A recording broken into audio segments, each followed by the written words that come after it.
Hello and welcome to Bend the Knee, a Song of Ice and Fire podcast. I am Sir Matt, Lord of the Cold Brew. And I am Sir Jimmy of House Nuts. And I am Ser Ezra, the Watchful. Welcome to Follow-Up Friday. Does it feel good to be back on a Follow-Up Friday, Ez? Oh my God, it does, dude. Bring it on, baby. This is where it's at, dude. Prime time. Yeah. Prime Guys, time, baby.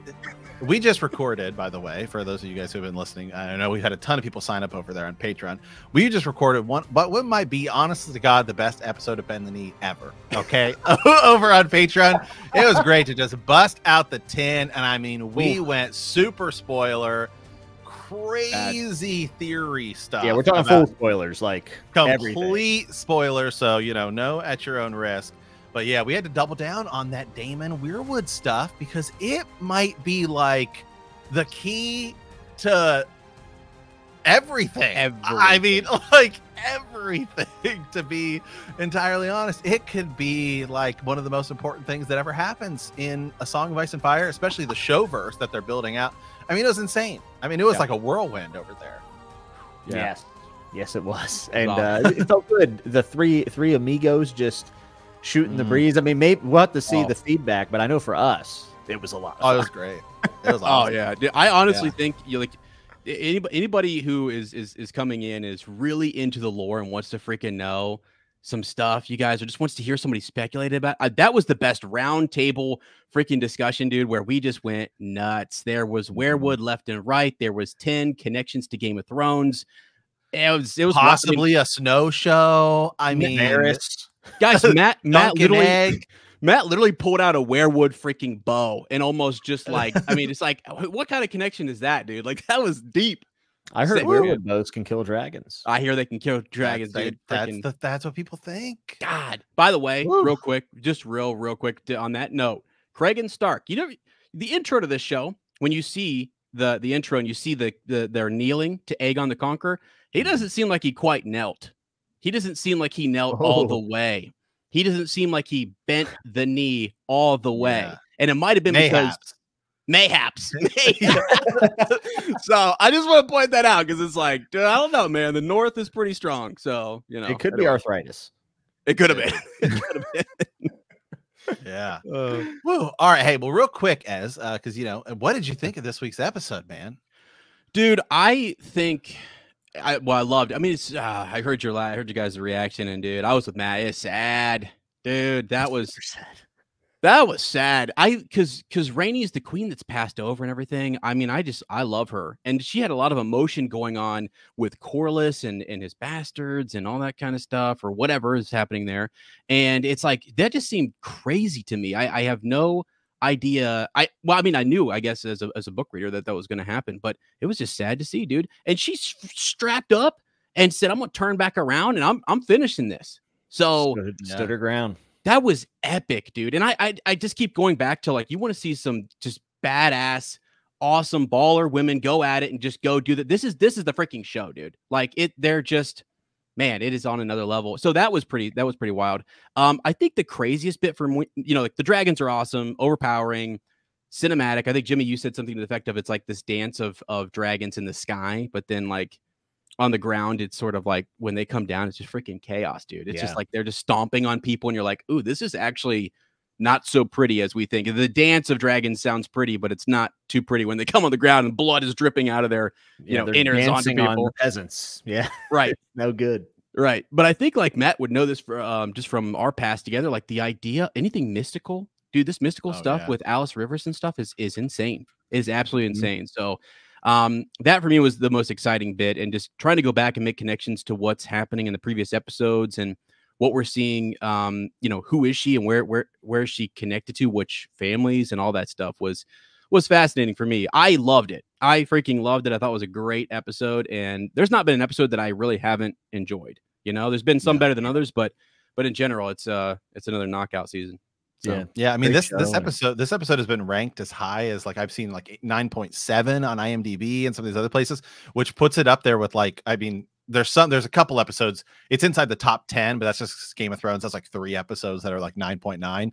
But so, if you're looking at ranking, if you consider the ties, it's ranked as the 5th highest episode of Game of Thrones, like of all. It's actually it's dropped to 9.6, but it has 36,000 votes on IMDb, which is actually equivalent to season 1. Because people are talking about like not as many people are watching or stuff, but apparently all those people showed back up for this episode, which makes me wonder: do you think there's people out there that like just watch random episodes of shows? Like, maybe do those people exist? Because that's a really weird thing. There might be, yeah. Or maybe I don't know. People feel like coming forward about, like, you know what I mean? Like, they're like, that was just amazing. I got to go online and like. I mean, I'll say this on our YouTube poll, we've been getting around for episodes 1 through 3, we've been getting around 700 to 1,000 votes. All right, because we as soon as the episode drops, we say, how would you rate this episode, right? And most of them have been 4 out of 5 stars or whatever, right? This last episode, 6.2 thousand votes. So like huge jump. I mean, like insane jump. Whoa. And it's 83%. Yeah. So I mean, people are absolutely loving it. And honestly, I mean, shout out to Eve Best, man. I mean, giving us Princess Rhaenys, taking a character that sounds pretty cool in the books and turning into an absolute boss. I mean, both with the Dragon Pit and this episode, like turning back. Really, because the quote in the book is like, you know, she gets her whip out and turns back, right? I mean, no, you know, 10 toes down. Yeah, man. Yep. It just goes full bore with it, right? And with like no hesitation, does it. So shout out. And I always quote, by the way, Jimmy always uses his wife. I always use my mom as like the casual viewer who gives us their, like, you know, the people who aren't like us, who go super deep. I always just love to bring her quotes up. Because you know, last week it was like she sent me like one text as she's watching the episode. She's like, "I hate Kristen Cole." This week, good. Just like this week, it was like, "I hope Cole dies and Aemon too." Like just adding people to her list, like Arya. Yeah. Then but actually, when I was talking to, because then I always call her and we talk about the episode, you know, and we never go super deep into the stuff, but she always told me, and she said, you know, I guess something that actually made a lot of sense to me, I didn't really think about. Was she said, you know, like Rhaenys was her favorite character because, you know, my mom's in her like, you know, late 60s. And so she's like, you know, there's not a lot of characters like that are heroes on TV, right? It's always like young people. And so she's like, no. So like her and her friends at work are watching it and they're talking about it. And they all said that she was their favorite character even before last week because she's cool and she's got a dragon. And she's like, you know, their age. I mean, she's younger, you know, because of the way Westeros works, but like an older gray haired woman as like, you know, their like favorite sort of character. Like, and so that's who they related to. And it's like, yeah, you don't really think about like the older demographic and like older sort of heroes on TV. So that's who they said they all liked the most. So they were all like super sad.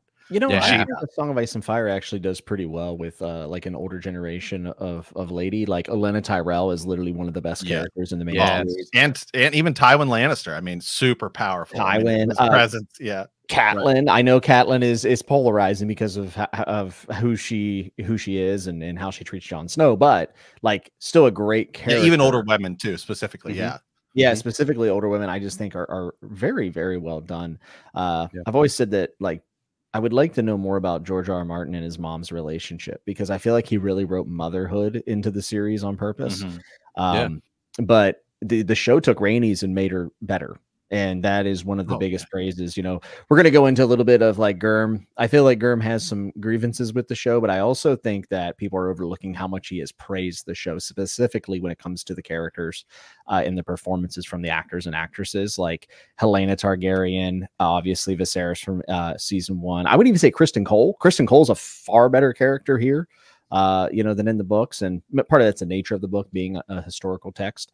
But, you know, they could have fallen flat on their faces trying to expand these characters. But I think that they've done a pretty knock-up job. Yeah. Well, hey, let's dive in. Let's dive into what Gerb said, because there's a lot. I got it all up here. If you want. Got it. Yeah. If you want to share it, go right ahead. Yeah. So there's a sequencing of this I'm going to go into. So the first thing that we need to talk about, because we have become one of the Winds of Winter people, right? Like we are looking for clues. And I've always said that being hopeful costs me nothing, and there's no reason not to be hopeful, right? Like it doesn't do any good to be negative. However, However, Gurm kind of put a big old bucket of water on the fire that's been going on recently. And he basically said he's meeting with his publishers because he's going to London. And what he wanted to say was, let me say a few words about that, though. Last year, when I mentioned seeing my Voyager edition, or editors, I'm sorry, in London, the internet went nuts, throwing up all sorts of theories about how it meant that the Winds of Winter was done and huge announcements were at hand. Sorry, guys, but no. And then he goes on to explain that basically he meets with his publishers because they're his friends. Like, he's been working with them for decades. And if he were to go to India or anywhere, he would meet with his publishers in that region because it means a lot to him. And he tries to have good face. That's just how business is done for him. So he says it doesn't signify anything actually, except a desire to touch base, catch up, renew old contacts, or make some new ones and enjoy a nice meal. So calm down, please. When Winds of Winter is done, the word will not trickle out. There will be a big announcement, and where and when I cannot say. Now, obviously, this kind of sucks, right? Because there's been a lot of speculation about it coming out. I think he's writing. I will say this, but here's the thing that I do find interesting about this post, and I'm not going to go on his big hopium rant or anything, but back in the day, I don't know if you guys remember this, an older blog post, he said, when Winds of Winter's done, there will be a blog post on this website that will say, I am done. Like, he will announce it on his blog. He always used to say those words, but in this, he says it will be a big announcement where and when I cannot say. So now he's saying he's not saying it. He's not guaranteeing it's going to be on the blog, which I thought was interesting because that's always been his consistent messaging. And also, not knowing where it will be, a lot of people thought Worldcon this year was going to be the big, when they announced the Hugo and stuff that Gurm's going to announce. But it turns out that apparently Worldcon wouldn't give George like a panel or time on the stage. They ignored him. And he's going as a fan, essentially. Like he's buying a ticket, I think. And I'll tell you, no expo, nothing. And I think the last person to run Worldcon has passed away, and that was his friend or something along. I might be wrong about this, but essentially he reached out 3 different occasions, and he documents in the blog post. You can tell he's like kind of pissed. He's like, yeah, I guess screw me. I guess they don't want me there. So that was interesting and just in its own. But maybe he was planning on doing something at Worldcon, because now it's like when I do not know. I thought that was just kind of interesting. But I mean, I will say this. He's telling us point blank, and we have to believe him at his word. Him meeting with the publishers was not a signal of anything. So, well, I think it was a signal of something, and I can pull it up. I think what he was referring to is the fact that, and this is why I'm actually super hyped. But yeah, there's the new editions.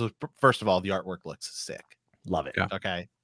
But here's where I like to get the hype train rolling. Come okay, on. Jimmy. I think I might know where you're going. Can I guess? Get the hype train going on. Okay. I got a couple things to say here, right? Okay. One, he said, hey, I can't go to London to be on the go to the writer's room, which, by the way, he could still zoom in to the writer's room. I got a whole breakdown for it. Yeah, you don't have to actually, whatever. You can zoom in. It's easy. We have technology these days. I mean, I know he likes to go to cabin in the woods and do his thing. But why would you, which, by the way, let me pull these back up. I think they look freaking sick. I love the artwork for this, right? Yeah, I'll be buying them like an idiot because I already own them. I will too, because I actually don't even own a physical set. But I need one. So I have 6 copies of Game of Thrones, so that'll be my 7th. I have a problem. But if you're making all this new artwork, right? Because maybe the cover that you've chosen, remember last year there was like a cover was released that was like a mock-up cover, but it was by someone who has done artwork for George in the past, like on the calendars or something. I can't remember where exactly he's worked for, but he's done official artwork, and everybody thought, "Ooh, this is going to be the cover," and it's like the dragon glass spear tip, right? So, because for the longest time, everybody's used a cover, which is not a real cover, by the way, of the horn. Mm-hmm. It's just, it looks like those fan covers we've seen for years, right? With the dagger and the crown and stuff. But the fact that there's these new covers, to me, indicates, hey, maybe I've chosen a cover for the Winds of Winter and it looks in this art style, and that's the cover I want to go for. So we should release versions of all of the books that look like they go with these covers, right? Okay. And now you're saying that he is saying, oh, I said for years, I'm going to do it on my blog post saying it's done. But now he's saying, maybe I'm not going to do it on my blog post. Maybe I'm going to do it somewhere else. And he thought it was going to be Worldcon, and now it's not. I got a great place to tell you to do it.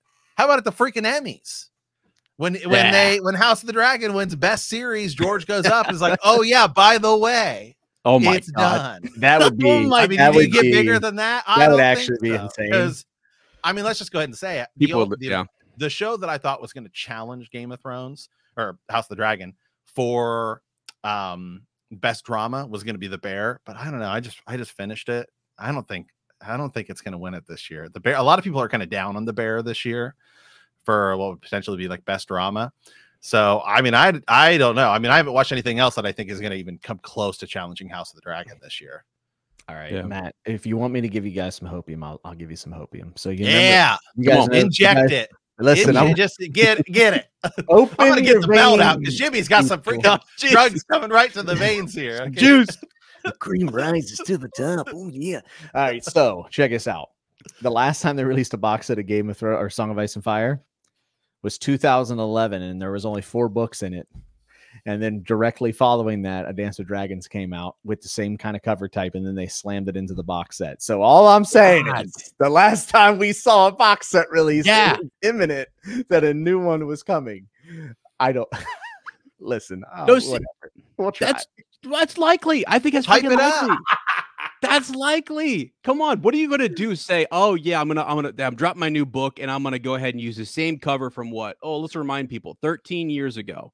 You know what I mean? Like instead, let's go ahead and like forget it was 13 years and let's go ahead and make some new because a lot of the covers people have been buying, by the way, have been the newer Game of Thrones covers, the covers that tie into the book, say like HBO, and it's got like there's like the Dance of Dragons is no longer like the silver with like the coin. It's like Tyrion and like standing on the boat, right? It's more of the Game of Thrones one, like the Game of I think the actual that's the Dance of Dragons, but it ties into the show Game of Thrones.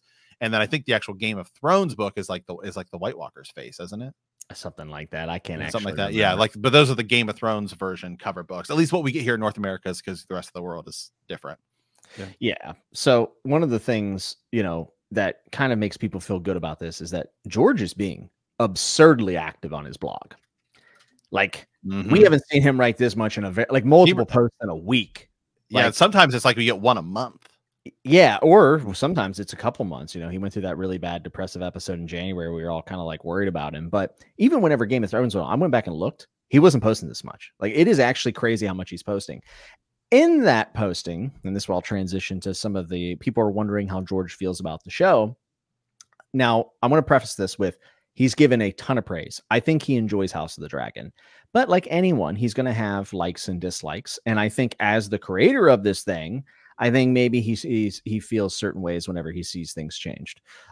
So this is going back into July 5th of the Blood and Cheese post. He said, hey, a lot of people who watched the show only thought it was crazy. Book readers may feel differently. And then he said, well, there's a lot to be said about that, but this is not the place for me to say it. The issues are too complicated. Somewhere down the line, I will do a separate post about all the issues raised by Blood and Cheese. And Maelor the Missing, there's a lot to say. And people are saying that he's kind of upset with the Helena choice change. And I will say this, I do think it has kind of a pessimistic tone to it, but maybe I'm reading that in. And then following up, Matt kind of alluded to this earlier. George actually put in his recent blog where he's talking about where all the places he's going. He said, the writer's room for House of the Dragon season 3 is also meeting in London, but I have no plans to attend. Now, before I get too negative, I just want to say they might be meeting for dinner. They might be meeting to go over things. We know for a fact that the writers sat down for season 2 and 3, and he was there whenever they were doing the initial writings of like planning things out, how it's going to go, like the timelines and stuff. Yeah. So he has done work on season 3. This might simply be like a revision meeting or something, or it could be anything. Right. The only thing that's a little bit weird about this, and I want to see what you guys feel like, why did he mention it then? Like, does it not kind of give off the thing like he wanted us to know he's not attending? Like maybe he's a little bit displeased. Yeah. Here's the thing. The fact that he mentioned you mentioned that he was upset about a Maelor choice, right? Maelor, the missing. Yeah. The extra missing. son. Yeah. Well, first of all, go check out the Patreon episode where we talk about why that could be actually super significant. And that might be why, because there may be things that he planned on doing with these minor characters that he's going to reveal in these other books. Like people forget that some of this lore, all of this lore trickles into his final 2 books. And he's he has the knowledge of thinking, well, it's not going to make sense. And he's really thinking at it from this lens of, I'm a writer, I got to finish this series, and it'd be cool to kind of see this here, and it would make this connection. He may know that something is significant and may not. I wonder if you would imagine he would tell them why that would be significant, why I need that character in there. But I feel like that might have been some of the frustration with, he only gave bits and pieces. He felt very troubled that he had to give up hope, not troubled, but he had to give up Hodor. The Hodor moment he had to give up to the show before he could reveal it in the book, right? And I feel like he's lost a few of those things that he can reveal. And so maybe he said, look, this just needs to be there. Why, George? Well, I can't tell you why. I'm not going to tell you why, because it's going to steal thunder from my book. But I don't know. I mean, that is odd that he went ahead and said that, though, that he went ahead and said, hey, I'm not going to be there. It's because he says he wants to be in London. He's going to be in London because they want to go see a place where the Iron Throne, right, which is the play, the Harrenhal thing they're leading to. By the way, he does end this by saying the dream, right, which dream is interesting because Dream of Spring is to open somewhere on London's West End in 2025, but there's still a lot of work to do, which is what he always says when he's talking about Winds of Winter. Now, if you were to open a play, wouldn't you be on a stage? Oh no! Yeah. Oh no! I mean, I'm just saying, bro. Gonna announce it. We're in Mayday mode over here. We're cooked. We're so cooked. Jeez. Dude, Jimmy, I'm so cooked that, like, when he said the when and the where, I was like, winds of winter. Oh no! I was freaking out. I was like, oh shoot, is he coding a message in this thing? When and where? Winds of winter. Well, he did do a couple of wows in a row with winky faces and a blue rose, God. And it's like, you know what, George? If you don't want us to speculate online, don't do this stuff. Come on, you gotta be. He didn't dispel any of that, by the way. He only dispelled the publishers. So exactly, fair. We don't have. Yeah, okay. Not all hope is gone. It's not forlorn, but the one thing that makes this interesting is I think it's pretty clear he's a little upset with Blood and Cheese and maybe Maelor being gone, and then he says he's not attending the writers' room, and then today he makes this big post about dragons. And actually, if you're a fantasy fan, you need to go read this. It is really interesting to see into the mind of one of the most prominent authors of all time in the genre. He has tons of references to other works, obviously Lord of the Rings being the main one. And he's talking about canon. And he's saying that, his dragons do these specific things. He got very upset because at the late stages of Game of Thrones television show, they actually changed the Targaryen symbol to 4-legged dragons instead of 2. And in House of the Dragon, he is saying that they decided to use the 4-legged dragons instead of the 2-legged dragons. And this obviously has pissed him off a little bit. Like he is not pleased. I think it's kind of silly. Like, I don't think it's that big of a deal, but like he seems upset by it. And he goes on to talk about like the roaming dragons in the world. And it's kind of saying, maybe some of the wandering dragons or the nomadic dragons in the show are not exactly how he wrote the dragons to be. And at the end of it all, he kind of explains what his dragons would do. And they wouldn't just be randomly flying without riders, and they wouldn't be just like walking around the Stormlands. And he says, fantasy needs to be grounded. It is not simply a license to do anything you like. Smaug and Toothless, Dragon's Mother series, may both be dragons, but they should never be confused. Ignore canon, and the world you've created comes apart like tissue paper. And, I don't know. This feels, and you remember this, Matt, a couple blog posts back. This is a while back now, but he was talking about how like adaptations are never as good as the books, and it's because they mess with the canon and stuff. And like we all thought he was talking about season 8 and a lot of the stuff that's happened with other adaptations of people he loved, like Robert Jordan's Wheel of Time, and obviously Tolkien and the Rings of Power, whatever. Is there a chance that he was also talking about House of the Dragon there? Like I don't think we can rule it out. Now, with that said, again, he has praised the show endlessly as well. But I think that there's some clear. He even praises the show at the beginning of this blog post. He does, and I think I think he has a ton of respect for the actors, like all the people who go in and do this work and make this this world come alive. I think he has a ton of respect for that because he worked in television.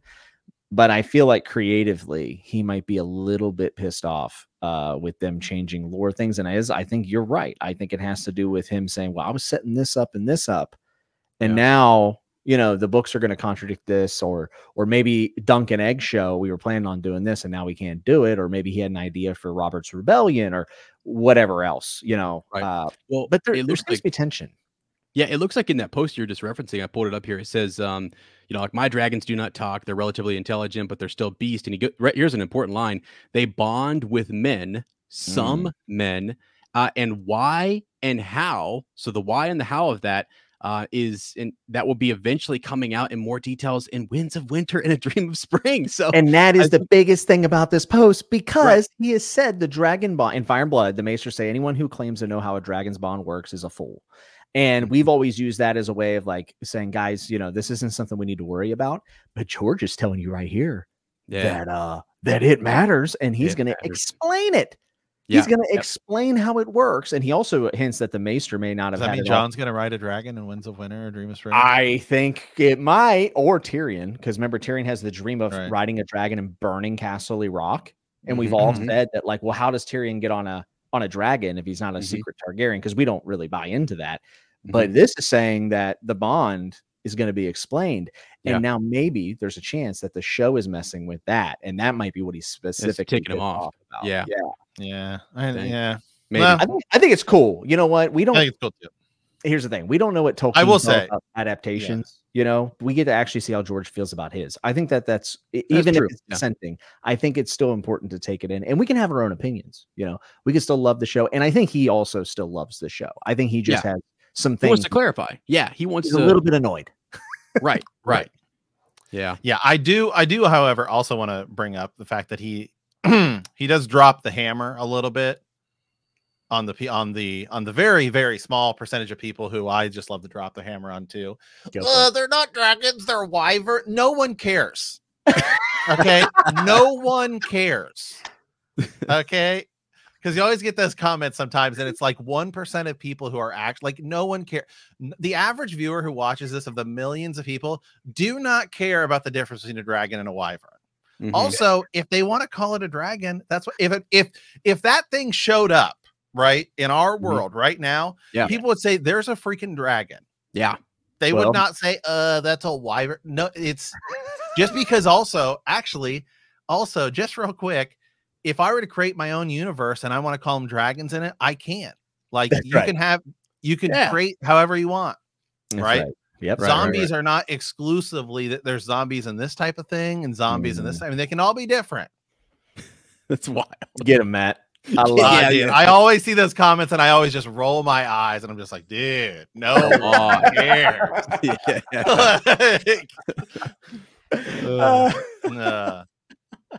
But yes, he does get that. Dragons do exist in the world of Westeros, right? Wyverns too, down, and so he says that he actually even has wyverns, so they must be different than his dragons. Yeah, that's right.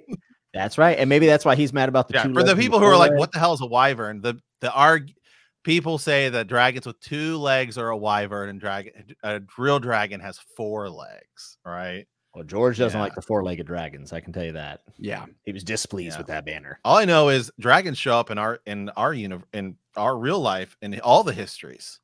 That's true. Yeah, because they're freaking real. Okay, they were. They had been. I mean, yeah. It cost me nothing to believe, so I will also say I too believe the dragon. I avoided putting the tinfoil hat on there and explaining why dragons actually exist in our real life. So, sorry. Yeah. Okay, so I'm going to try to pull up a thing here about it too, but I wanted to bring up a little thing that's kind of rubbing me the wrong way and caused me to have a little bit of nervousness for. It's a big episode. My goodness, this is a big episode. Well, we also recorded a Patreon thing and we recorded it all at once, so I can cut it up later. But we're like an hour in. I know it's like some people were like, "Oh, I'm having fun." Ed, you having fun? We're just rolling here. So, okay, so.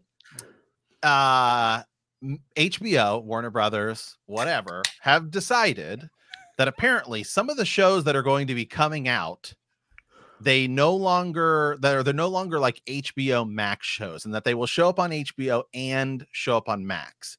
And the big one is The Penguin, which is coming out, and it is like a side piece to the Batman, the Robert Pattinson Batman. Trailer looks awesome. I'm super excited for it. But it seems like they're going to be doing this with there's another show too. I'll see if I can pull up what the other show is. But they're doing that. It sounds like they're going to be doing that more, where they want a show to air on HBO, like TV, and then later come to Max, not released simultaneously. So so yeah, it's totally stupid. Here's the thing. Then just put it on HBO. Like I don't know. Why would they do that? Yeah, what's the point? It's more confusing. Like they went from HBO Max to Max, which no one thinks that's a better name. Like nobody thinks it's a better name. And now you're saying it's a Max. And Dune Prophecy is the other show. I mean, Max Originals. I'll pull this. Let me pull this up here. Max Originals, The Penguin, and Dune Prophecy moving to HBO because Warner Brothers Discovery is shifting 3 of its highest profile Max Originals, and they want to become HBO Originals for whatever freaking reason. So my sort of, and these are all big things, right? Like Harry Potter, right? The Welcome to Derry is going to do the same thing. It's going to be you have to watch it on HBO first, like weekly. It's not going to be on Max where you can just stream it. Yeah, totally stupid. I think it's yeah, I'm with you. This is freaking dumb. What the heck? So, from a marketing standpoint, I think this is bad because like we will know, and we have HBO or whatever, but like you have to worry about the general audience because those are the people who pay the bills. Those are the people that keep shows alive. So it just they're always shooting themselves in the foot with their marketing. However, there could be a plus side to this. It could be that they want HBO to have exclusive control over these things, because I don't know if you guys have been on Max and watched anything non-HBO, but it's not good. So I feel like they may want to continue to have that HBO exclusivity of the high premium television shows. Okay. So that could be it. It could just be a branding thing. And I get that, but you cannot keep switching these things every year. It's so dumb, and you're upping your prices every year. Like it's just, I don't know. I get really frustrated. The problem I look at is, so House of the Dragon, right? When House of the Dragon, the numbers were down for season 2 premiere, 22% total, but that includes the people who watched on HBO and the people who watched on Max, so the numbers were up for House of the Dragon season 1. However, there's a big difference between House of the Dragon season 1 and House of the Dragon season 2 with the economy. All streaming prices have gone through the roof over those past 2 years. I used to carry all of them. A lot of people only carry like 1 or 2 now. I rotate. I mean, I always have Max, and then I rotate. Like right now I have Peacock because I'm watching the director's cut versions of The Office. And then we're like in the final season of that, so I'm going to drop it because I want to go get Netflix because there's like some Netflix shows I want to watch. But it's just like it's like I don't want to spend like $80 a year, $80 a month, excuse me, a year, $80 a month for like 2 streaming services. So a lot of people aren't going to do it. So, but the numbers, by the way, for House of the Dragon were down as a total, but Max had its best day ever. So clearly people want to watch it on Max. Like clearly the thing was like the people who weren't watching as much, or the people who actually the people who watched it on HBO, like the Dish or satellite or whatever cable channel. So why would you put something on HBO and then not have it go to your streaming service when it's obvious that there's more people wanting a streaming service? Yeah, those old ties to cable, man. They don't want to let it go. They don't want to let that money go. The old guys. It's the old guys. They won't let her go. Jeez. Yeah, I could see them maybe wanting to separate HBO out to like an add-on exclusive. You know what I mean? Like they'll say, no, this is actually just Max, and now to HBO you're gonna have to pay the extra $10 or whatever. Like I don't know, but I don't love how they keep. I'll tell you this. Like for starters, if Dunkin' Egg comes out and it's only on HBO, I might not watch it. And I mean, like, that's ridiculous. Jamie's like, you literally have to. But I don't want to pay for it, and it's tax deductible for me, and I don't want to pay it. Yeah. Deductible. I mean, that's absurd. It is tax deductible, dude. I mean, that's how it works. But that sucks that it affects viewership and all the different things you're trying to build your subscribers. It's the same thing. It'd be like, dude, Matt. It'd be like I think they're gonna. I think they might do it. I think they might do it if they're already doing it. I mean, look, like the other shows they're doing it for are big shows. I mean, Dune prophecy, Harry Potter, you know, the Batman thing. Yeah. Well, and then what's the point of having the streaming service? I know. What would I watch on there? I mean, I literally get it for this, for the everything you just mentioned was like, that's why I have it. So I don't know what we'll else. See. They could also reverse course. I mean, that is especially, you know, thankfully those other shows might tank, which sucks. Cause I mean, like the shows will be good, but the viewership might drop. And then, cause you know, I mean, the Batman looks awesome. The Batman or the Penguin, the Batman spinoff looks awesome. Dune Prophecy, I mean, looks cool. Right. I love Dune too. But, I mean, if it's anything like that. How stupid though, because then they get in these meetings where they're trying to analyze the numbers, and they're like, "Well, the numbers weren't good on this show," and it's just like, "Well, that's because you idiots had people jumping around." Well, like that Harry Potter show is going to be massive. Yeah, like stupid. That Harry Potter show is going to be insane. Like the numbers will be insane. I think that's their hope. Is like maybe it's more profitable for them to have it on HBO, the channel, and they'll be like, "Well, then people will have to go get it." But most people will just wait. Yeah, exactly. I'm because it eventually will come over, right? If you want to watch it, yeah, you would just wait and say. I mean, people do that on Netflix all the time. Just like I'm gonna wait till everything comes out, or on Disney Plus, like people just wait till something comes out and then buy it for 1 month, binge it, and then bounce. You know, so yeah, it just seems stupid. Yeah, I mean, maybe with you, Jimmy, where it's like no, HBO is like no, this is an HBO thing, and like that gives them. It could also affect awards somehow. I don't know how that works. If there's restrictions about how many things could be nominated from like certain networks or something. I don't know. I feel like I don't know. And the Emmys, like pretty much just like HBO is nominated for everything. Yeah. So, whew, all right. Hey, that was the news. Let's dive into some Ravens here. By the way, we got a lot of Ravens here, but it's hard to see because we had so many people sign up for Patreon. It's all buried in with all the Patreon people. So by the way, appreciate that. I want to keep that going here. So we'll get these pulled up here. Oh, first one, I sent this one to Jimmy. This is from Joe. Sir Joe says, I've heard Jimmy say flush out a few times recently. I'm pretty sure he's meaning flesh out. Dude, that's me. That's I love the show. Thanks. What the heck? My bad. I have dyslexia and I have had so many concussions that I mess up stuff all the time. So sorry. Let's flush it out. Hey, let's flush this out, boys. I got CTE. Right. I can't. All right. Hey, here we go. Hey, we got another one. Hey, boom. And this guy shouts out Ser Ezra in this one too. So it's great. Let's go. This is from Sir Nicholas, who says, hey guys, my name is Nicholas from Oklahoma. Been a long time listener since 2020, but I haven't sent in a Raven yet. I wanted to get caught up in the reread, and shout out to Ser Ezra in addition to you two as well. Oh, hey, Ser Ezra's here today, so this works perfectly. Yeah, thank you. So I've been thinking about the line of succession of Targaryens, especially with episode 4 of House of the Dragon, which was awesome, by the way.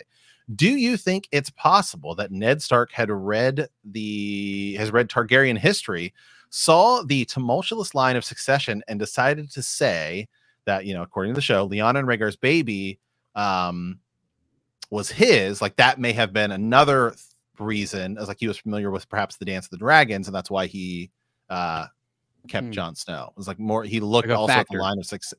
Yeah, it's a factor.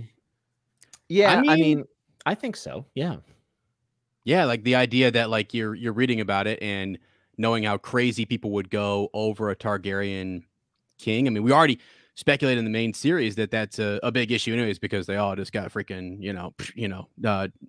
Robert's going freaking, the rebellion's real. It's on fire. But yeah, I don't think there's any reasoning with Robert during that time. And then also could be that you look back and you see some of the craziness surrounding I wonder if he even means too that might be the fear of putting a Targaryen back on the throne or something, just that like maybe it's better if the realm does move away from this Targaryen dynasty, perhaps, or something. Yeah, and the big thing is like we see how he reacts to finding out Daenerys is alive. He wants to murder her. Yeah, true. And if Jon were to be even half Targaryen, I think Robert would try to seize Winterfell. I think he would lose his mind to know that Eddard Stark would lay him low, buddy. Let me tell you right now. Yeah, let's go. Oh, jeezy, don't you even think about it. But you're right. Robert goes a little crazy, dude. Yeah, I think that alone is enough to know. Like I don't, and maybe it actually doesn't even have enough to do with the history, but just the fact that like the climate for a Targaryen popping up would almost mean certain death. But I will say I do think that Ned Stark knows all about the dance, because that is some of the most shaping times in Westeros history. The Maesters have written extensively about it. So it would shock me if he didn't know about the dance. I mean, we even hear Joffrey, in the show, and at some point in the book, it's also mentioned about, what happens in the dance, which we won't say for spoiler purposes, but this was in the mind of George as he wrote the main series, and it's in the characters' minds as well. So it seems to be very well-known history.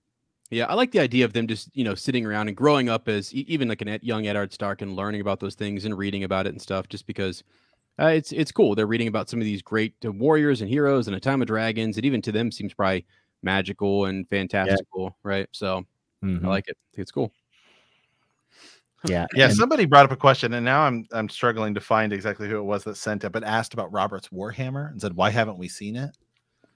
And like, what happens to it? I don't, as far as I looked, and I don't think that there's anything on it. The only thing we know is that what's his name? Who they kept out of the show, Donald Noy. My man. Remember? Yeah. Donald Noy up there at the wall. Actually, Tyrion takes some of his role. All we know is he's the guy who made it. Right. And then he is actually one of the men who defends the gate when the free folk. Actually, let's not. Wild Wings is a derogatory. Yeah. We don't say wild. We try. Sorry, there. Free folk. The free folk, right? We are trying to break through. He's one of the men that holds the gate. Wow, guys. What has happened here? Are you serious? We don't call them the Wild Wings. Come on. We had some ravens. We hit that block of chapters where John's up there with a grat, and we're like, yeah, you know what? These are good people. All right, the free folk. Wildlings is a derogatory term. Okay. They're just up there. They're free. That's true. That's what a gret says. The gret says something about. She's like, we're free. We don't bend the knee to nobody up here. Let's go. Respect. Yeah. That's great. Here we go. Hey, this is got this one from a guy named Chris. Says, isn't Meleys the swiftest dragon the world had seen? So after knowing, let's see here. He says, oh, so after the battle, he says, why didn't Rhaenys decide? Why did she not fly back to Dragonstone? Why are they acting like they're unaware of Vhagar's existence power? At least in the books, it's more of a 2-on-1. Said he gave the episode a 4 out of 5 because the divergence from the books created more holes in the logic, in my opinion. But of course, still loved the episode, loved the podcast. And I saw some other people say that. They said, like they're so close, she could have flown back to Dragonstone for more, to be like, hey, I need help. She could have, but there's two things to this, in my opinion. Is Rook's Rest is really important.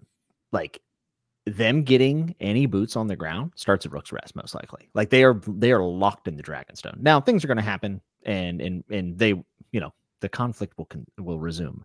But that is the idea. It's like, if we lose Rook's Rest, it's a wrap. And remember, she didn't know she was flying into a dragon. She literally thought that it was so close that there was no way they would be able to get word, because no one had used a dragon in warfare at this point.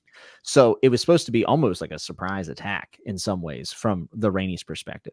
And I think she looked at it and she said, I cannot fly back. I will have failed the queen if I fly back. I'm going to sit here and I'm going to go. Also, she probably had a little bit of arrogance, right? Like she's probably like, I can trounce, Vhagar's big, but we know that Meleys is very, very battle ready. So I think that's part of it. And another part, and this is me projecting onto this character a little bit probably, but I think Rhaenys was maybe ready to go. I think she talks about the stranger a lot, and she watched her son supposedly die right in season 1, and she's watching the body of Corlys's brother being wrapped, and they're like, oh, you don't want to see this. And she's like, no, the stranger comes for everyone. And I think she says it one more time. She's seen a lot of stuff. I almost got the sense that she felt like her time was past, but that is all speculation on my end. I'll say too, also, if you go back and you watch it, because I rewatched the scene, she's looking down a lot, like while she's flying, because she's looking for Aegon. Because if she can get one more pass over Aegon, even if she gets taken out, she's ended the war. I mean, because all she needs, she's looking to see, like, where did he land? Because if she can even get one more layer of like Dracarys on, or to confirm he's dead, then even if she goes down, like, she just ended the whole thing. So, I mean, she was that close to, if she had flown in the other direction, actually, she wouldn't have got attacked by Vhagar, would have come across Aegon and would have sealed the deal. Yes, and Melee's also did do damage to Vhagar. Like, let's not pretend. Yeah. It wasn't a squash match. Like she got her licks in. Yeah. So here's a map. By the way. So yeah. So here's you get Dragonstone. I mean, right here, right, and then Rook's Rest is right there. Yeah. I mean, so it's like it is right across the way from them essentially. But I mean, that is. I mean, it's you'd be hard pressed to fly over that if they've got the scorpions and dragons sitting there. Yeah. Like they are land, and that's what they say in the episode. Like we'll be locked to Dragonstone. They kind of needed Rook's Rest. Like they really, at least in their mind in the moment, they thought that was like the pinnacle, right? Yeah. So, and the Greens did too. The Greens even said, "Look, Rook's Rest." Aegon's like, "No, we want Harrenhal," and they're like, "You don't understand. Like we can literally lock them." Yeah, because Driftmark's right there too, and then you can now you've got them sort of locked into a shut them out to the sea and everything. Yeah, real quick, just the idea that if she would have flown back, I mean, she would be also bringing, even though they probably could have outnumbered Vhagar. Maybe Vhagar's freaking huge. He is she's huge. Like it just she. Do we even know? I don't even know. Vhagar. I think she Vhagar's the girl. Yeah. Is headed there, and like that would also pull out a lot of her family. To have to come out and attack. And I just thought maybe like what Matt was saying, fly back through, end it. As Jimmy's saying, she's sensing death. She's having sort of a sentimental conversation with her husband there before she leaves. And it's also, she just saw from Rhaenyra the ability or the willingness to go to King's Landing and say, got to find a way to end this, you know? And so she's finally seeing her do that and says, okay, if we can end this quickly, I need to strap in here and go back and end this and be done, because I don't think she expected to see Sunfire. And no, King Aegon. That was when she sees Sunfire, it's almost like she's like, "Oh, here we go." It's like, time. Yeah. You know what? That's a phenomenal point, though. She sees the example set by the queen that she never got to be. Yeah, and because they said, "You're so stupid. You could have died in King's Landing." She's like, "I would die for peace. Like I would die to keep Viserys' vision." And then 90 years that came before that, and that is probably the same logic Rhaenys had in her head. I don't really have a problem with her standing and fighting. There's such thing as fight or flight also. I mean, that is a real thing. Right. I don't know if you guys have ever watched like horrific videos of bad things happening to people, but some people, they stand their ground. And they usually die, unfortunately. So now that we've seen it a little bit more in the books, it says that essentially she's the one who turns back, and in the battle, she's the one who actually injures Aegon. Like she's the one who burns him. So in the way it's described in the books, it makes her death feel even more important. I mean, she does injure Sunfire and stuff like that, which ultimately, but it's Aemon, excuse me, who burns Aegon. So, which does add another element, and Jimmy and I have talked about this too, is I feel like every time they're like, hey, we can play with something, they do it to give more story to the Greens, since the Greens don't have as much, like the story is much more Rhaenyra Daemon focused in the books.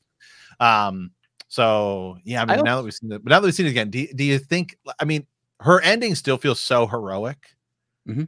So important that I've thought about it more, because at first I was like, oh, I don't know if I like that, But so she's mid-fight. She's like mid-fight there, and she's actually actively trying to take him out, and then Vhagar is like a surprise attack out of nowhere. That was the big change, this decision to lay low and watch this happen and take advantage of his vulnerable brother, which I know you guys talked about that, which is crazy. I mean, actually just kind of wild and twisted. And like I said, it sort of shows this parallel between him and Daemon, and how he emulates and wants to be like Daemon, but he's, I mean, to another level here, actually gonna try and take the opportunity. Was he going to end him there, by the way, at the end with the sword? I mean, again, he pointed that dagger at him. I was like, whoa. And then I asked this to Matt. I don't know if you heard this, as I said, if that blade had been warmed up by some of that dragon fire, was Aemon able to read the Valyrian on the blade? Might change. Showcased his Valyrian. Right. That's huge. That's huge. Change him. Yeah, no, that would be freaking nuts. Very interesting. I will say, I love the word that you use there, as you use the word vulnerable. Aegon was vulnerable, but you know what was it vulnerable in episode 3 when Aemon was laying in the fetal position with a hooker. Yep. And his brother comes in and makes a mockery of him. Yeah. And he stands you know, he's showing shaft. You know, he Oh, he won't embarrass me. And I'm just Jeez. saying that's very interesting. Is it not? Like Right. I think that's Seed is why. strong. Yeah, Yep. this is Sorry. this is why they made that change. The emotional investment, the Rhaenys is there, yes, but the emotional investment in the long term is between Aemon and Aegon, and I think that it actually does better for a television viewer, like not a book person, but like a television viewer, to have that moment given to Aemon. Well, like what you guys have been talking about with the Greens in terms of them not having a lot of story and making them feel more relatable, more interesting. Like I know we're supposed to, most people are team black, but I mean I'm sitting over here like when I watched Aegon after his kids were killed and everything, and just the way how he was raised and all the things that he kind of went through, and just he doesn't want it. He's actually more of a dynamic character than I ever thought he would be, and he's twisted, he's messed up, and everything. But yeah, you kind of start to feel for him a little bit, and then you don't. Then the next episode, you're like, he's a jerk, you know, and you're like, this guy's an idiot. Take him out.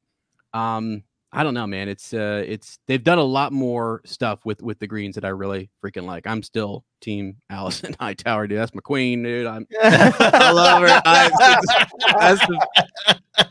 The feet that are promised, baby. I just gotta.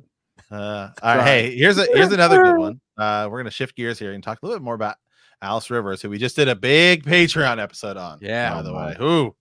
But I should have included this in the thing, but I forgot about it. So, but I do have it pulled up here. It says this is from Aaron saying, "Hey y'all, I love the show. I don't know if you I don't know if you've noticed, but Alice Rivers has never been noticed by any of the other characters. So far, the only person to speak with her is Daemon." And when she's alone with Daemon, all these weird visions of the show, do you think it's possible she is some kind of ghost or hallucination? And then the segment after the show where they kind of interview like the directors, they do a little bit of detail on it. Ryan Condell even says that in the segment that some of the people believe she has been there for hundreds of years. Hope you all have a great week. I'm excited for Fallout Friday. She might be a ghost. A ghost of Harrenhal. A ghost of Harrenhal. Or a High Heart. Yeah. Wow, man. It's all right there. Man, wow. I don't know. I mean, I never thought of that, but that is true. I haven't seen anyone else interact with it, I don't think. Yeah, and she's down there in that kitchen making that like weirwood, whatever weirwood paste or something. And there's nobody there. I mean, I know it's like later or whatever, but you're right, we don't see too. The other one is when she sees Daemon by the weirwood tree. Yeah, which is crazy. Yeah, there's something definitely super mysterious to that individual, and as Matt said, we did discuss it in a full deep breakdown on Patreon. I would highly encourage you guys to go check it out because I just really can't say much about it right now because we've not stuff. I mean, we could say that we think she has a way bigger role to play than just what's in Fire and Blood, and possibly past Fire and Blood. Yes, or I should say past the dance. Agreed. Yeah.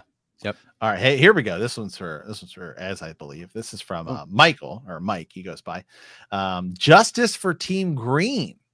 Let's go. Hey guys, my name is Mike. I'm a longtime listener. I love all your shows.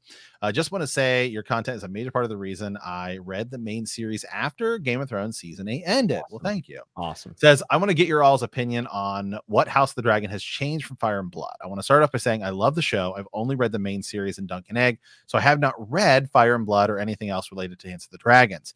After season 1, a strong Team Green supporter. Although I got the sense that they were going to be portrayed as villains. Aemon was obviously very cool, and after I got the feeling after episode 9 they were going to make Aegon a tragic villain. Team Black's characters seem very vanilla and boring to me. Since I was Team Green, and most of my friends are Team Black, I resorted to places like Twitter and Reddit for Team Green discussions to try to avoid spoilers. One major discussion point I've seen on social media is that they're portraying Rhaenyra and Team Black as the good guys and Team Green as the obvious bad guys. A lot of Team Green book readers are mad at the show writers for heavily being biased, and it seems to be even worse after the fight with Aegon and Sunfire. I want to get your all's thoughts, opinion, or your thoughts on the changes. Team Green fans seem to be disappointed in a lot of a lot of the changes by removing any good qualities from Team Green, removing the bad qualities of Team Black, while Team Black fans seem to lean heavily into their differing accounts and face in Fire and Blood. I believe George said there are 2 separate canons, which I agree with, but I still can't help feeling a bit disappointed this season as a Team Green fan and finding out a lot of the book changes. Still love the show, but let me know what you think. And then he has another little thing here saying, I have to admit, finding out after the episode of Sunfire and Aegon's bond seemed to be considered special after only getting a 3-second clip of their interaction was very disappointing. Okay, I have so much to say. You want me to go on? Jimmy, Who are you defending? But let me tell you. Let me go ahead and defend my queen, because here's the thing. Targaryens, when you have these secrets, right? Super secret, so secret that we're not even going to tell our wife, the queen. Okay? That's why things get a little messed up on the deathbed. All right? That's why things get misinterpreted. Okay? So maybe if we weren't so daggone secretive and we allowed people, if you're going to allow her into your bedchamber, then by God, allow her into your confidence a little bit. Okay? Jeezy cow. I mean, she's there to further the Targaryen line. That's part of the mistake right there. Okay. So this wouldn't have happened. None of this would have happened if the Targaryens were a little bit more trustful in Queen Alicent the Good. Or they could just not be misogynistic. That would also probably God dang it, right. God, yeah. So here's the thing. And I hear what you're saying. Also, I think it's amazing that you read the books based on the show and then coming along with this. Absolutely. I just wanted to say, like, that's literally my favorite thing in the world when someone tells me that. So that's awesome. What I would say is this: if you were to look at Fire and Blood, and a lot of people feel like Rhaenyra is also supposed to be somewhat of the good person or the good side in Fire and Blood. But if you go look at what her titles were in this book that was written by maesters that are sourced at a high tower, by just, Old Town. They call her Queen for what is it? Queen for a Summer or something like that. Queen for Rhaenyra the Cruel. Yeah, Rhaenyra the Cruel. The whore on Dragonstone. So we're seeing a different take where that is maybe not as Old Town leaning.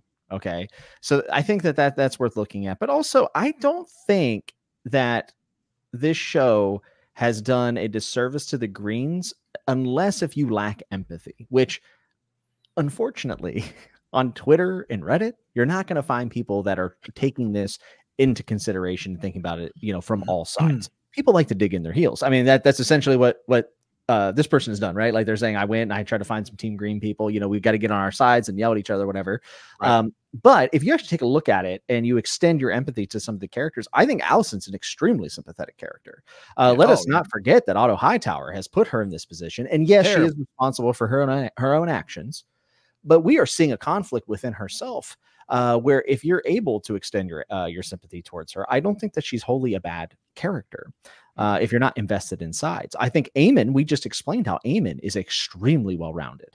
And yes, he is being super vulnerable last week. Very vulnerable. And then he gets embarrassed by his brother. Yeah. And we have felt for Aegon, who sexually abused a maid and ruined her life last season. Okay. Yeah. So, yes, they've done bad things, but I think that there is an opportunity there to put our ourselves in their shoes and to also understand that human beings are extremely complex people, and that's what this show does very, very well. The other thing, and I'll end on this, is you have to remember we haven't seen the whole show yet. Okay, and I'm not going to go into spoil. There could be a very big shift in characters and how we view them. Still a lot to go. You have to look. I know it's week by week and 2 years between the seasons, but like we have to see the whole picture, and we don't have that yet. I think maybe some of that nuance that you're hoping for Rhaenyra will come. I think it already exists for Daemon. I think if anyone looks at Daemon as a good guy, they're out of their minds. I think he's horrible. And I've said this. I think he's evil. But I still like to root for him because, it's a television show, so I can do that. Right. But there is plenty of nuance, I think, on each side. I will say, I think Rhaenyra's character is a little bit vanilla right now. I don't think that she has as much nuance as some of the other characters. But I think that if we wait, we will get that. Everyone's going to get their time in the sun to mess up. And I think that Rhaenyra's time will come soon enough. So, yeah, I mean, even if you even let's just take Aemond, for example, right? Aemond I mean, to be fair to this kid, like, gets his eye cut out. Yes. And then when his mother is trying to defend him, saying, like, I cannot, like, he just lost it.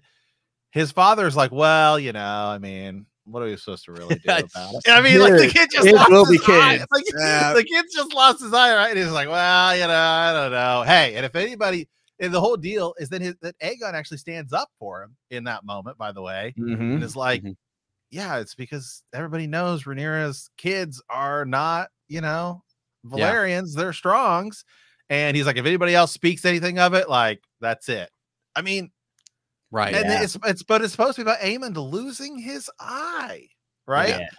Yeah. I mean, you know, he did go take a dragon, you know, that maybe he, you know, shouldn't have taken of the dead mother, should have taken, whatever. But still, I mean, yeah, you know, I mean, it's there. He does deserve some, you know, empathy. By the way, you know, this is a theory we talked about that we have this isn't spoilers, but we talked about Jimmy during the iceberg last year when we did all the crazy theories, and something that may come more true is like there's the idea that those kids might be Aemond's, not Aegon's, because remember, go back to season 1 and Aegon doesn't even want to marry Helena, and Aemond is like, I would marry her, I'd fulfill my duty. And then we see scenes when it's the older people and Aemond is in her room when Alicent walks in and she's playing with the kids. So if blood and cheese happened, and that might not be Aegon's kid who was lost, that might be Aemond's kid who was lost in Blood and Cheese. Yes, definitely. And you know, that's something we can play around with, speculate, and it adds a whole nother dimension to things. But I think even as it exists today, like Aemond, Aegon, and Alicent, the one character that is evil, or I should say bad, is Kristen Cole. Oh, 100%. Yeah. There's no redeeming qualities. I absolutely hate this guy. And yes, he is on Team Green, but for a television audience, he's on team Kristen. Hold on. Team Black if was he not victimized a little bit by Team Black early on? Kristen Cole is on team whichever with me. Yeah, Kristen Cole is on Team Simp. All right, and whichever woman says not laid. That's it. Yeah, that's true. I mean, they do such a good job. I mean, as we're, you know, talking about both sides here, every character, like at one point, Alicent is like pissed at, you know, Rhaenyra for being promiscuous like that. And then she herself is over here doing it, right? It's just this back and forth. And then, you know, Rhaenyra now is, like you said, kind of vanilla this season, going backwards and seeking this resolution with Alicent. And you're like, well, that's really freaking awesome, you know? And so they do a really good job, I think, of showing us both sides of the coin and going back and forth. And that's why you get this side versus that side and all the ebb and flow between the two. And it's fun to pick a side, but then be careful, because the next episode you're a little disappointed. You're like, dude, that was bad choice. That was terrible. I can't believe I defended you last episode. This is what the heck, man. I mean, some people are wanting Otto Hightower to come back, and I'm like, what? Come on now, this guy's, you know, I mean, stability in the realm maybe, but you know, the experience. Experience. But you know, you see what he does inside of his own family with Alicent, and it's just sort of, it's grimy. It's grimy. Yeah. Pretty gross, but he also has an amazing thing where he just tells Aegon and Kristen Cole they're both boobs, and he's like, "You guys are idiots." and my God, do I miss Viserys? And in that moment, I was like, "Let's go, Otto, dude." Yeah, I love Otto at that moment. So that was sick. We got to look at. I know there's teams, okay, but I think maybe what the show is trying to do by giving us all these conflicting scenes with every side is that we're supposed to actually look at the individuals. Like, we're supposed to be looking at individuals, regardless of what side there is. I like people on both sides of the coin. I think Kristen Cole is a great hateable character, and you have to remember that for television audiences, they are going to numb or dumb down a little bit of the nuances from the book. Like they did that in Game of Thrones too, very much so. Right, Stannis is way better in the books, in my opinion. So there's just a lot to consider when you're talking about an adaptation, how much fidelity to the source material matters in that instance, and what you have to change to get people to tune in each and every week. And I'm not talking about people like us who might go on Twitter or Reddit or go on podcasts. I'm talking about my mom and Matt's mom, you know, and the people who want to tune in and root against somebody that exist. So there has been a little bit of I hate the term whitewashing, but there's been a little bit of a tweak to make Rhaenyra seem, you know, mostly good. but just remember the whole story isn't done yet. And I think that we will feel very different about Rhaenyra within the, next probably 6-7 episodes. So, yeah. I always try to flush out whitewashing. Flush it out. Here, I want to pull this up too, because this was we got a lot of comments about dragon sizes, right? I was wrong. Well, I don't think necessarily that you were wrong when we also, I believe, if I go back and quote, I think we were talking about Meleys being the second largest dragon in that's claimed. Like Vermithor is just out there. Nobody is currently riding Vermithor, which is a mistake. He's awesome.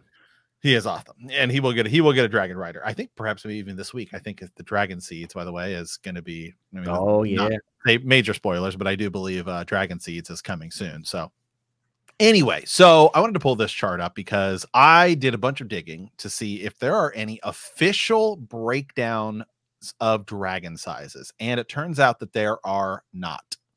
This chart is used quite often.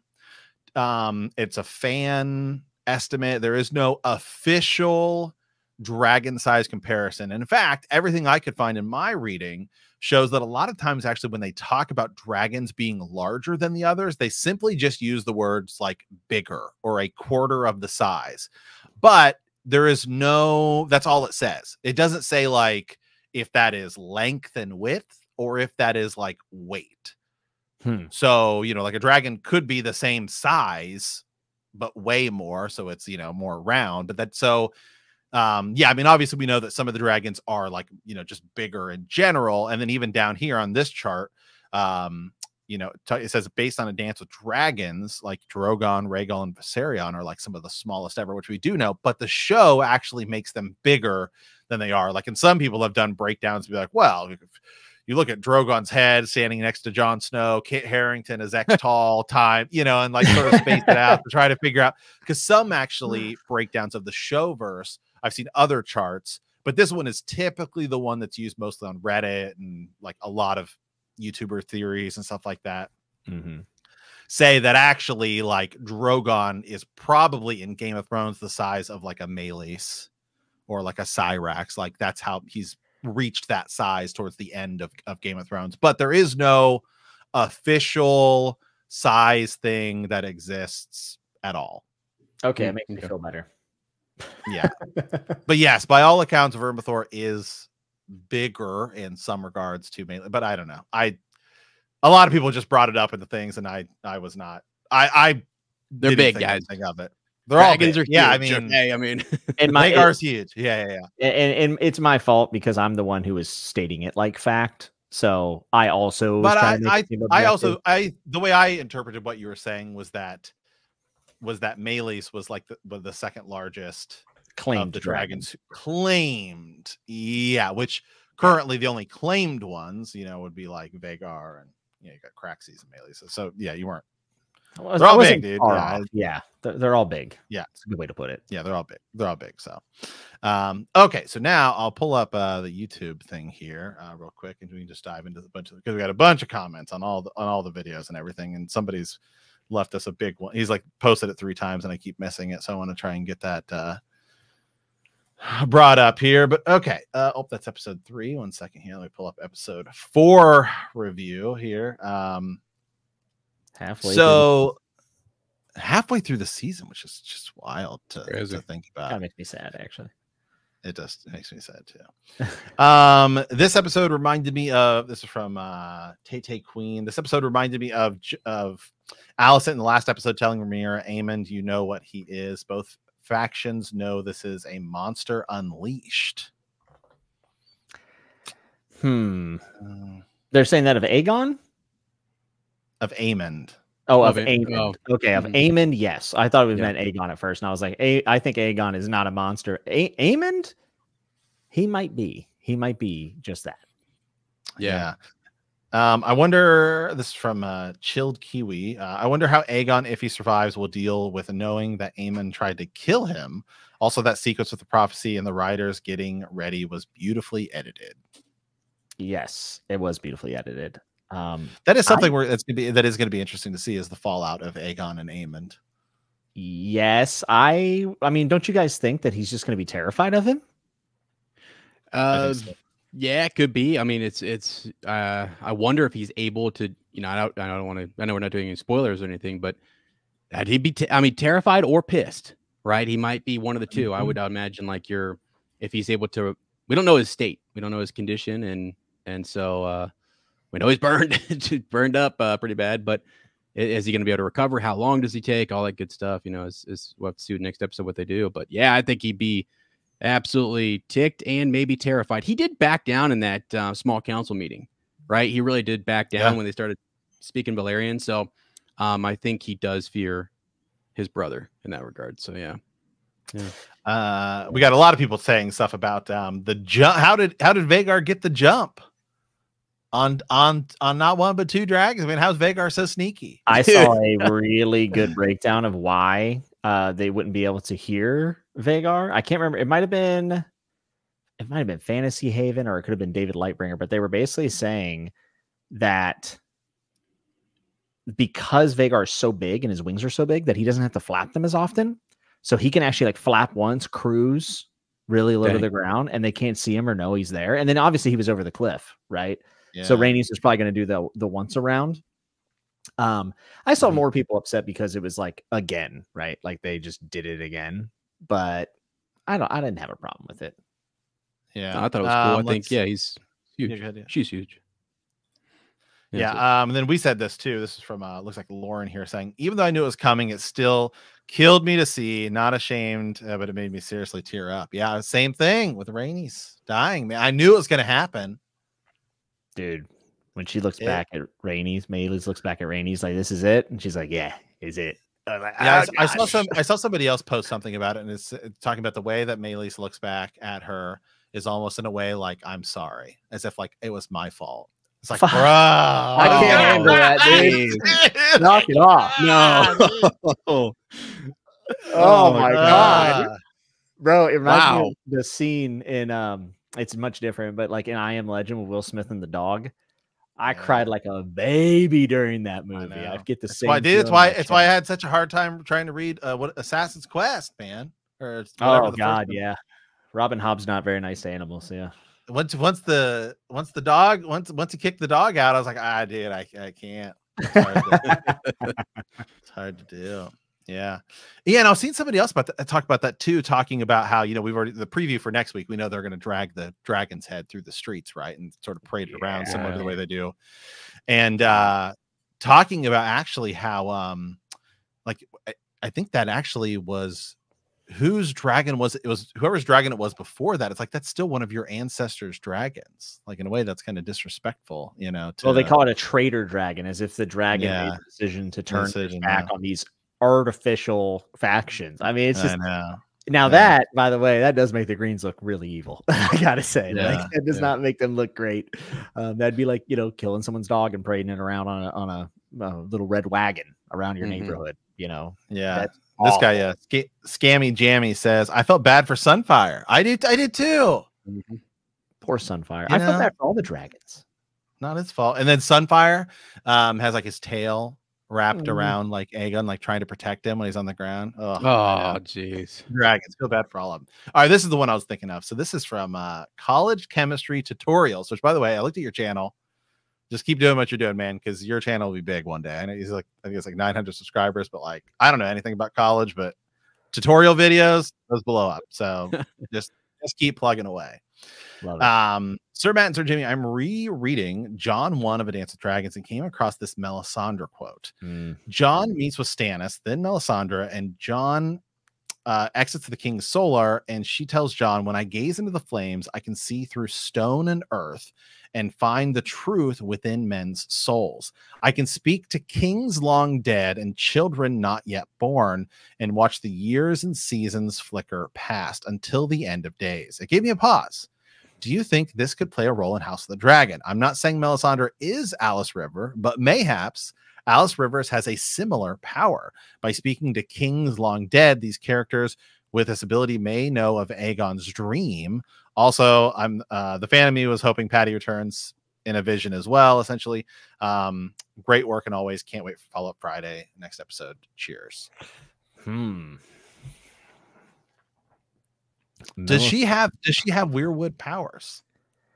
See, this is one of those things where we gotta try to decipher where the fantastical stuff comes from in Game of Thrones and A Song of Ice and Fire. Like, is R'hllor an entity and then the weirwood magic an entity, or is it all in the same pool and then people just evoke it in different ways, right? Because that interpretation allows for basically shared powers.